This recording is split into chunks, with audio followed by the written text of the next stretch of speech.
sign it for him. Don't keep it silly.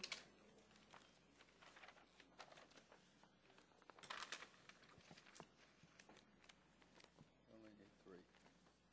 Set now? Okay, so now we'll call the meeting to order. There's a quorum, so first order of business is approval of the minutes of the meeting from November 5th, 2007. So moved. Any second? Any changes, questions, comments? All in favor, say aye. Aye. Anybody opposed? Being none, they pass. The second item is a resolution to authorize the General Counsel to execute an agreement to purchase 3 digital library collections from the Gale Group on behalf of the City University of New York. The contract shall be awarded as a sole source pursuant to the university regulations and applicable law. The total amount of the purchase agreement is $554,151, payable in 4 annual installments, chargeable to the FAS, FAS code 2, what the code is not important. The purchase agreement shall be subject to the approval as performed by the University Office of General Counsel. Do I have a motion? So moved. One seconded. Any questions, comments? No. There being none, I move the motion. All in favor say aye. Aye. Anybody opposed? Motion carries. Sorry I didn't do this at the beginning. Happy New Year to everyone. Happy New Year. Turn it over to Vice Chancellor Mulligan. Thank you, Mr. Chairman, and Happy New Year to all. We have a series of reports, and I want to sort of go out of order a little bit. I know the first one is on the Commission of Public Higher Education. I want to come back to that after I get rid of the city and state budget reports, which are fairly innocuous. First on the city, you may recall that the last time we were here, I reported that the Mayor's Office of Management and Budget had sent out a letter to all city agencies, including CUNY, advising of a potential reduction in the current year of $5.3 million and in 2009 of $8 million, and had asked that we present an impact statement. We have done all that, and like I said the last time, in an effort to minimize the impact on the colleges. We have not yet heard back from the city administration on exactly what they will be recommending to the city council. We expect that to happen when they issue the January financial plan update, but just to keep you alerted that is still an outstanding matter, and the city council has begun to weigh in a little bit. We've got some calls on some of the concerns they had regarding some of the programs. So that's all I have to say about the city budget, except to also indicate that they will be presenting the preliminary budget, and the mayor will be outlining the agenda for next year and the state of the budget in some respect with respect to the condition of the city and the state of the city address, which is scheduled for January 17th. On the state side, as I reported the last time, there was no reason to suggest that there were any risk in the current year's budget for the senior colleges. The state had an increase in their deficit of from 3.8 to $4.3 billion, but they were able to manage that in large part through reserves that they have and substantially less expenses on the Medicaid front than they had anticipated. So there were a lot of savings on the state side to help them manage it without having to impose any mid-year reductions on the senior colleges. And so we're projecting to implement the rest of the city, CUNY's financial plan through June without any pressures in the current year. But as all of you are aware, the economy is a little fragile right now. There's still a lot of uncertainty about the nature of the revenues in the out years, even though there's only $4.3 billion is being projected on the state side for 2008. So we're monitoring it very carefully. The governor's state address is scheduled for January 9th, this Wednesday, and on January 22nd, the governor will issue the executive budget recommendations for 2009 for the fiscal year beginning July 1st. And so we're awaiting the budget developments on the state side. So that's the quick state and city report. If I have any questions, I can ask. Otherwise, I could sort of move on to okay. I think what you have before you, I want to talk about the Commission for Public Higher Education. And just to give you a little brief background, the governor in May issued the executive order creating the commission of 30 members, and that included representatives from the private sector and the public sector. And it also included Chancellor Ghosting, number 2 of our presidents, President Marcia Keyes and President Eduardo Marti, Professor Paswell from City College, our trustee Mark Shaw was on the committee, and there were and a student representative from Queens College. And on the staff level, the Deputy General Counsel Jane Sovereign and Dean David Crook served as among the various staff members of the commission, and we spent a lot of time during the summer and the fall preparing the report that you have in front of you. And all that I want to do is just go over some of the highlights of the report. And if you can just turn to page 55 in the report, it's where you'll find a summary of the findings and the recommendations. And I'm just going to go through a few of, not all of them, because there was a report that the governor commissioned to try to address the issues that have been sort of dormant, not dormant, but the issues that people struggle with in New York State with respect to financing higher education for many, many, many years. And so there was lots in this report that I urge you to read carefully. So I'm just going to go over some of the key highlights. And if you just go to page 55, and I'm just going to go over the top 3 there. A key focus of the commission was what can the universities do, both public and private, to enhance economic development and research throughout the state of New York. So you'll see the first item there is the creation of an Empire State Innovation Fund. This is a $3 billion fund over 10 years that is being recommended to generate on an annual basis $300 million, and providing grants to colleges and universities from throughout the state of New York to really sort of ramp up their research activities. So sort of the equivalent of a statewide National Science Foundation, National Institutes of Health, where you apply for grants for high-level research and instrumentation. And that was something that benefited and benefits the entire state of New York, all sectors in higher education.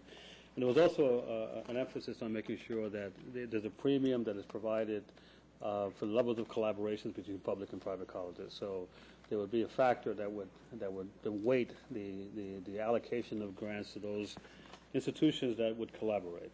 So that was the big sort of Empire Innovation Fund that applied to all the sectors. But the primary focus of the commission was to focus on the needs of CUNY and SUNY. And you're going to see in the report there's a lot of references to State University of New York that have absolutely nothing to do with CUNY. There was lots of concern about the structure of SUNY and how they're organized that had a lot of attention at the commission. And I think there was a general recognition that the City University of New York is in a good place, organized well, managed well, and actually ought to be looked to as a model for many of the things that SUNY ought to be considering. So you'll see a lot of the report deals with the regulatory environment at SUNY. But the second key item is the call for the recruitment of at least 2,000, and I emphasize at least 2,000 full-time faculty, both CUNY and SUNY, out of just sort of widespread recognition that the biggest challenge for both systems is how to recover from the 2 decades of underinvestment, which has resulted in significant declines in the number of full-time faculty, particularly at the City University of New York, less so at State University of New York. I like to remind my friends at State University of New York that the fiscal crisis did not happen to Stony Brook, it didn't happen to Purchase, and it didn't happen to New Paltz. It happened to Baruch and Queens and City. So before the City of New York handed off the senior colleges, they handed off the senior colleges having made significant reductions in the levels of full-time faculty, and that needed to be addressed. Among the 2,000, however, there's a recognition that you need to at least 250 so-called eminent scholars. Those are the faculty superstars that everybody competes with, and that for both CUNY and SUNY to be able to compete with Columbia and others and be even close to the Berkeleys of the world, that we needed to have a significant investment, not only in the faculty, but in the startup costs associated with hiring them. It wasn't just their salaries, it was the price tag that they brought with respect to startup costs. The third item, which is very connected to the first one, and the eminent scholars, is the recruitment of 4,000 doctoral students for the PhD programs. This would be like an 800 per year for both CUNY and SUNY, again out of recognition that in order to build high-quality research enterprises, you need high-quality doctoral programs, and the Commission attempted to deal with it in that fashion. The rest of those are that you'll see there, strengthening 9-star. Those are just sort of some of the minor recommendations that I'm not going to go into. You can turn to page 56 and page 57, and one of the things that I know that many of the campuses here at CUNY deal with is the regulatory environment in the state of New York with respect to the state education department and the process for approving programs in New York. It's very time-consuming, very labor-intensive, and there's a call to eliminate, not to eliminate, but to significantly streamline the process for creating new programs and allow the campuses to be very nimble in responding to the needs of New Yorkers and others.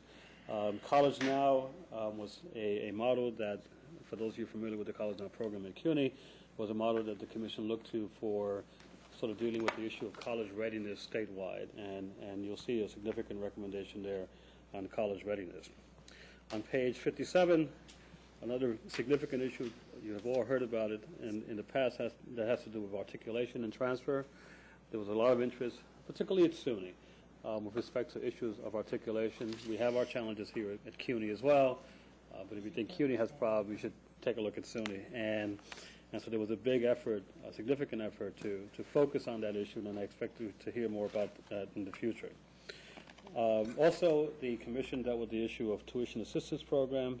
There were a number of, as we all know, we have a very robust TAP program in the state of New York, but we also know that there are challenges, that they are the independent students still don't get a fair shake in the TAP program, that the graduate programs in TAP are virtually non-existent, and that we need to do something about making it a richer program for that group of individuals of incomes between $40,000 and $60,000 in New York, and there was a recommendation to do that as well. Finally, on page 58, you'll see something that you all recognize. The resources required. The resources required, and in this case, what the Commission focused on is how to apply the CUNY compact statewide. So the Commission embraced a New York State compact for public higher education that's modeled on the CUNY funding strategy.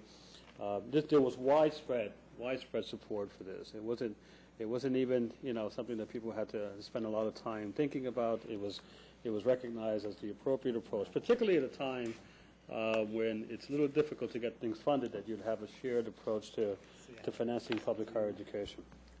There was a secondary recommendation that's somewhat related to the compact because it deals with the issue of tuition, that is differential tuition.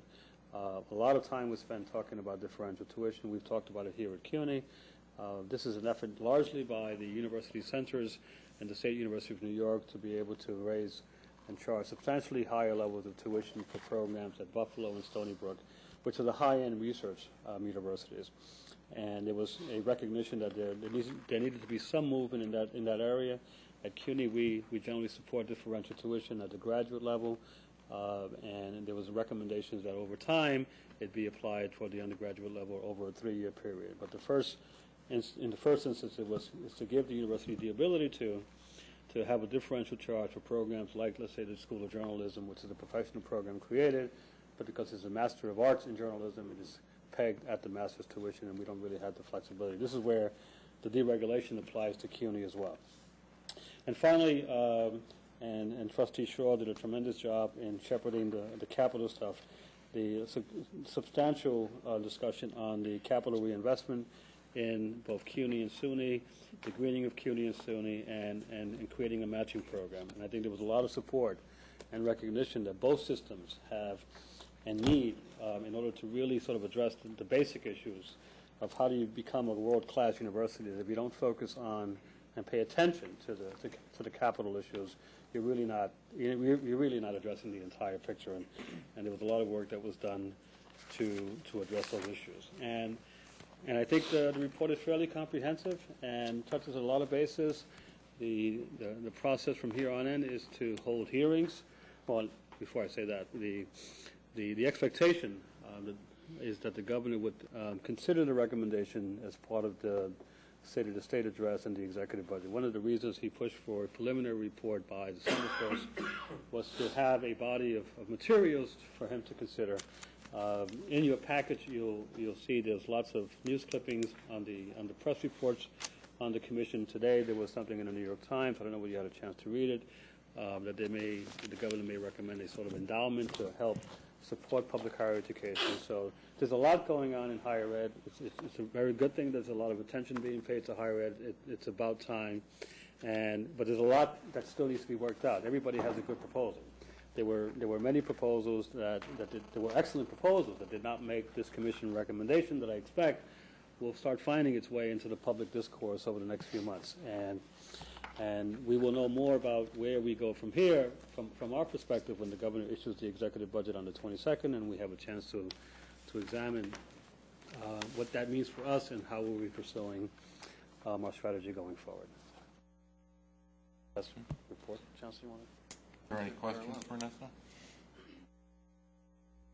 Great. Very good. The Chancellor, any comments? No, you summarized it very well. I'd like now to turn to my controller, Barry Kaufman, and the folks from KPMG who will be making a brief presentation on the university's financial statements. Barry, can you introduce the partners? Thank you.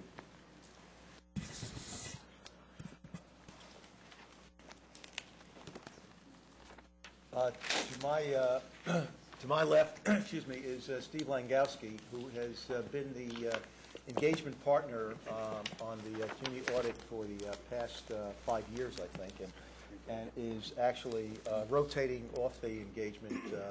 This will be his last appearance and last involvement with the university audit, and I just want to acknowledge both the advice and guidance and assistance that Steve has provided over the years, especially as I came into my position as university controller.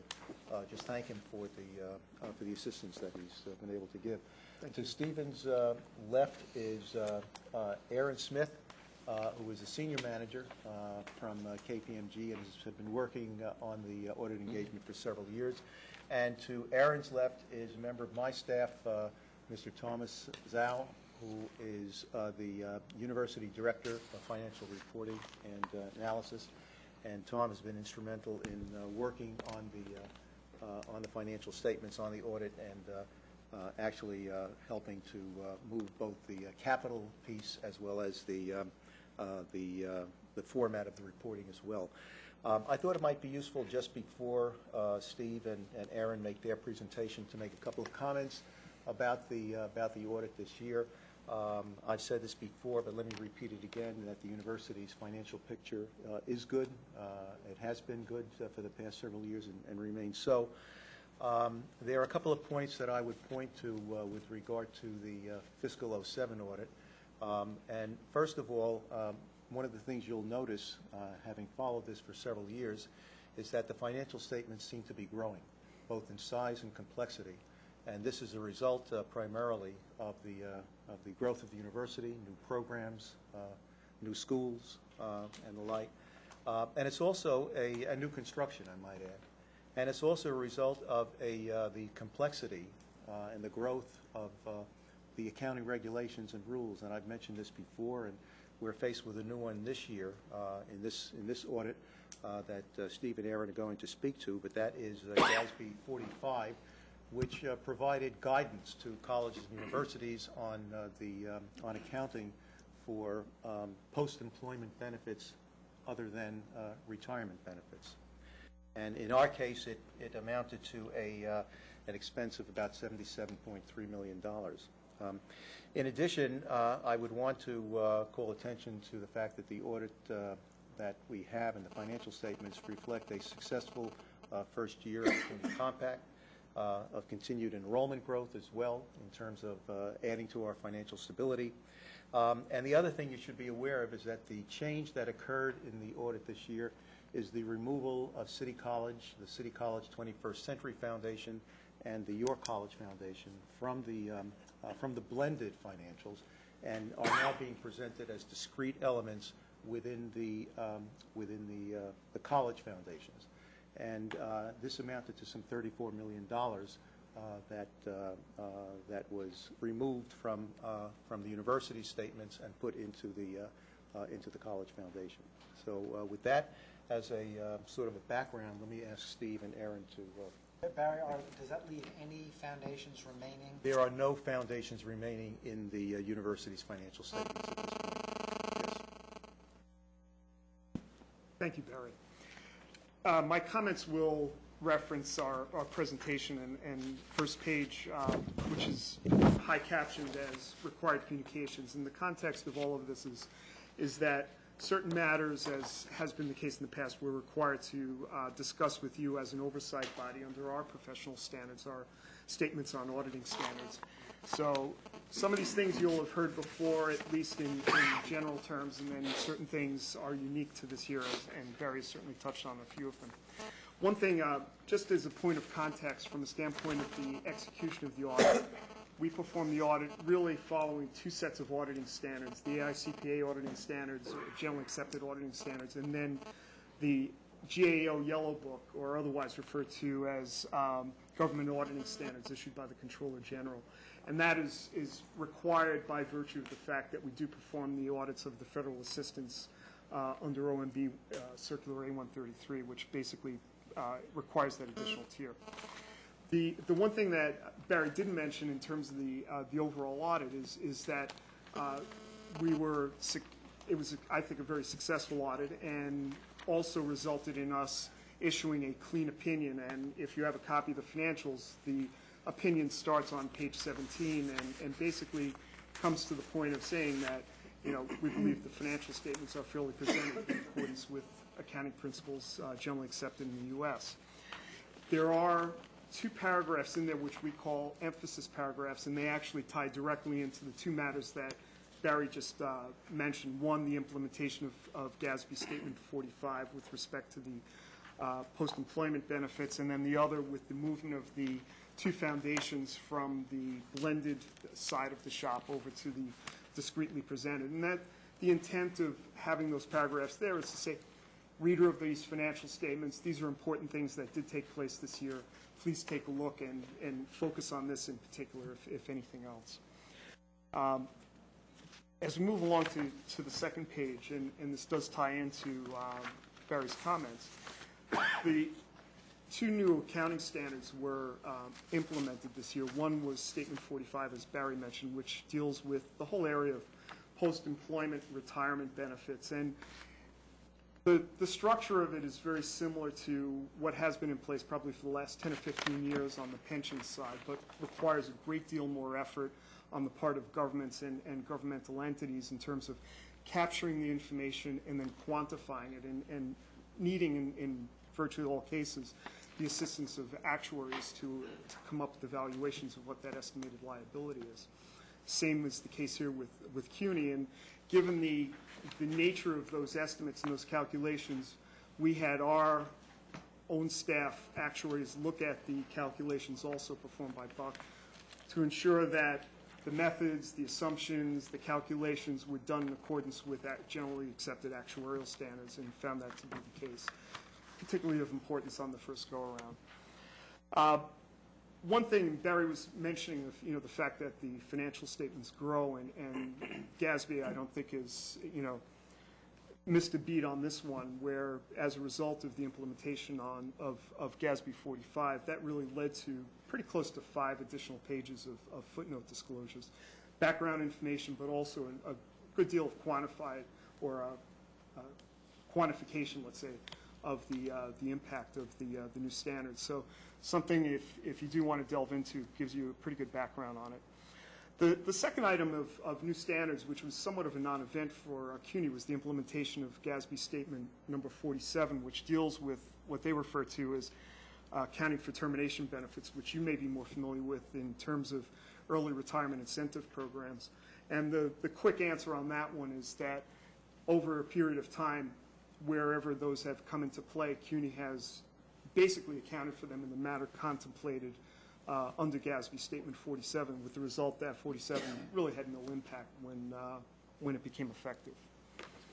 The one last thing on page 2 is just in terms of what are referred to as significant unusual transactions, and we would be required to communicate our awareness of any of that type, and there were none. Moving on to page 3, management judgments and accounting estimates. There are 4 items that we list there, and those 4 are the same as we have noted in the past in terms of classification of net assets and assets and liabilities, and then scholarship allowance versus scholarship expense, which is an issue of whether it goes into an offset to revenue or as an additional expense.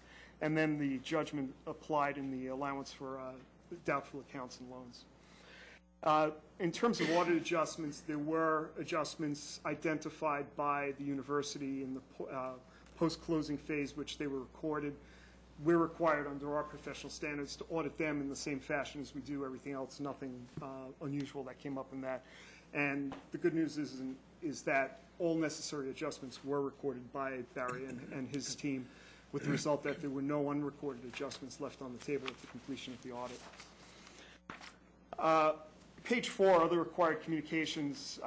This is one case when a litany of no's is good, in a sense, that there were no issues, no disagreements, and I think that I'll leave it at that.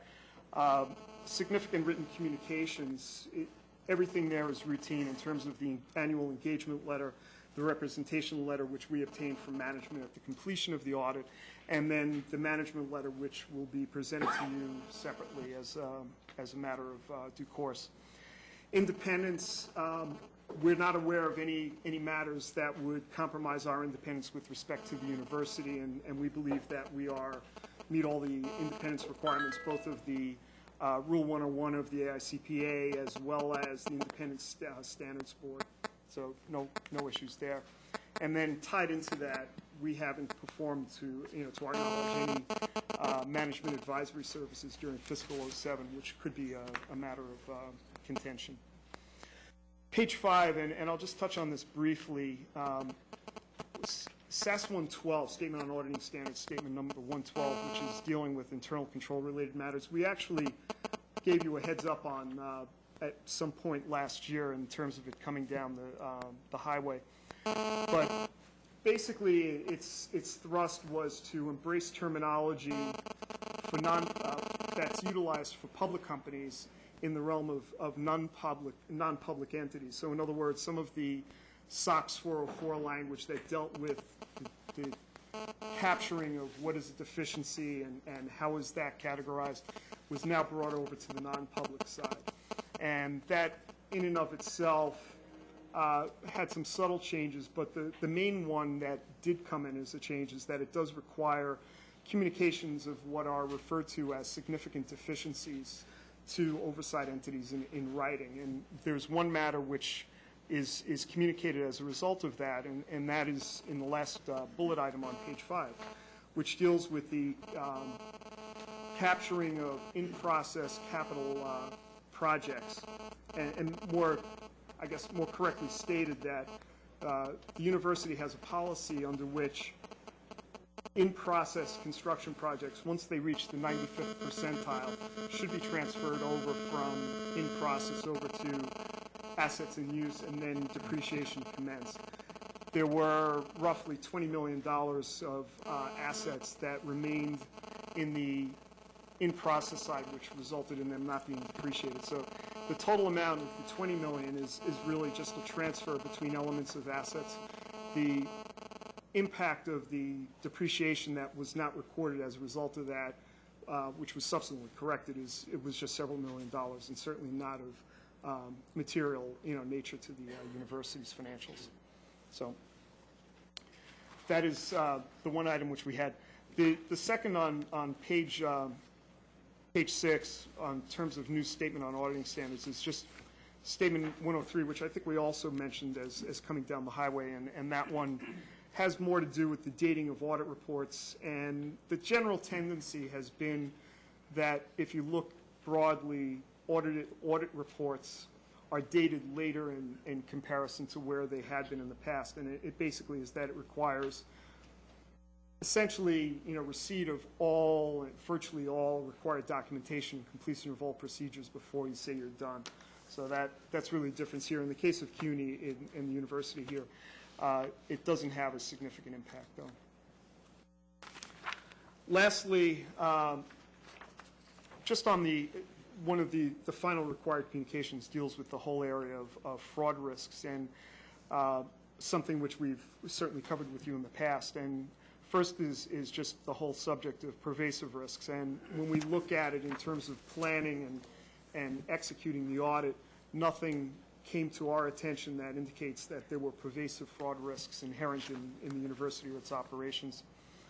There are, in the second category, though, where it's specific risks presumed by the auditing standards deal with revenue recognition and certain post-closing adjustments, journal entries, and those type of things, which came in the midst of the Enron, post-Enron era. But nothing to report there. And then finally, just anything university-specific from a fraud risk standpoint. And once you consider the presumptive risks, there was really nothing here that is unique and certainly significant to the university as a fraud risk. So that covers my comments in our presentation. Certainly, if there are any questions on this or some aspect of the financial statements, I'm happy to respond. I have two questions. Thank you for the report. On page 21 of the audit report, the gifts and grants, $4,353,000. Is that the philanthropic part of the compact? On page what? 21.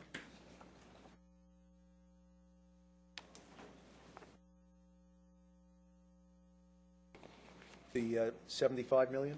No, is that 70? Yes, 75 million. Thank you. Well, the answer is clearly no, then. No, that's right. That's why I was reading the wrong line. No. And it would not, I'm sorry. Yeah. Okay, let me- Do we show the part, you were about to speak to that, right? No, not on this schedule, because there are elements of the philanthropic component of the compact that may or... Isn't the gift money 4.3? Yeah, it's 4.3. You got 4.3. The investment income is 4.3. Oh, I 7.5. was right. 4.3. The- 4.3. 4.3. It may or may not be associated with that, because you can have private fundraising that are not associated with foundation activity, and so it's, well, or you can have the compact that are associated with the foundations that are reflected separately in the foundation statements, that are not reflected in the university's investment pool. So for those campuses that are part of the investment pool that are using resources from that may or may not have been expended for compact purposes. It's impossible to determine from that line item what or wasn't, because many of the compact-related philanthropic are occurring at the foundations, I see. and those are recorded separately. The other, do you want to follow up? All right. The other question is about the asterisk for the other senior colleges, lumping together College of Staten Island, John Jay, Medgar Evers. Why they're not isolated? I think a year ago, a request was made at this committee to isolate them or to identify them. Okay. Is there a reason why that we group them together and don't separate Yes, them? because the amount of money in those foundations was deemed to be not materially significant to the report. We can certainly provide it. But can we just provide the schedules? Sure. All right. Yeah, We'll that's send you the good, schedules, right. even though they Yes, don't. thank you. I would That'll be appreciate fine. that. Let me just say, I've been wanting to do this, and we'll schedule a special meeting for this. But I think it's a line-by-line presentation of this report. I think it's an appropriate thing for the audit committee to consider at one point. I'm recommending it for this evening because it's at least 2,000 line items here. But I think it's appropriate that we do get a chance to, in addition to the comments that Steve has made, to go over some of the elements of the actual We have that guts of the meeting on an finances. island somewhere. On an island, okay, Manhattan More Island. mileage. Roosevelt Island. Right. The 20 million the 20 million that was misidentified as construction in progress when it was really being used. What was the reason for the Barry? We had actually started to implement the recommendation that KPMG had made on this. In some cases, we found that the information that was being provided by the Dormitory Authority was incomplete, and we put that aside until we were getting the more complete information. By the time that information came in, and there were some other projects that we actually missed, but by the time the information was updated by KPMG, by DASNY, we were in the midst of the closings, and they just got put aside, and we just didn't pick them up until after during the post-audit.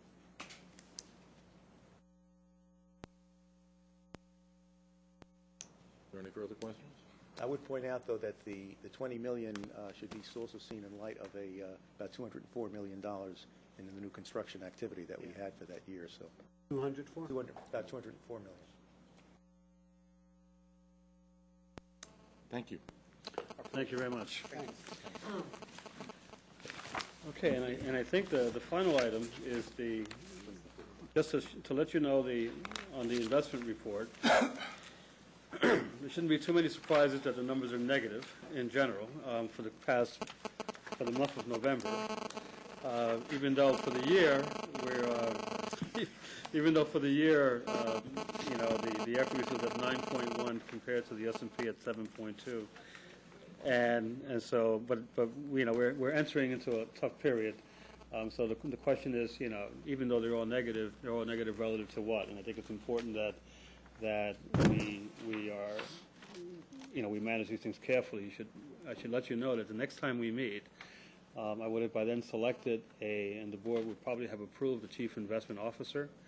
We're in the final process of the search, and we'll be presenting to the committee a recommendation for a new consultant, and you'll see the new chief investment officer for the university. And I hope you'll be pleased by the selection, and we'll have an opportunity to really reconstruct the university portfolio, particularly as I think we ought to be providing a level of service that the college foundations will find very attractive and will be able to join the university's portfolio as opposed to being separately managed. And I think that the first order of business for us is to provide a superior service, and I think that begins with selecting a fine chief investment officer and advising this committee appropriately and getting your advice and counsel. So next time we meet, you'll meet that individual and the recommendations for a new consultant.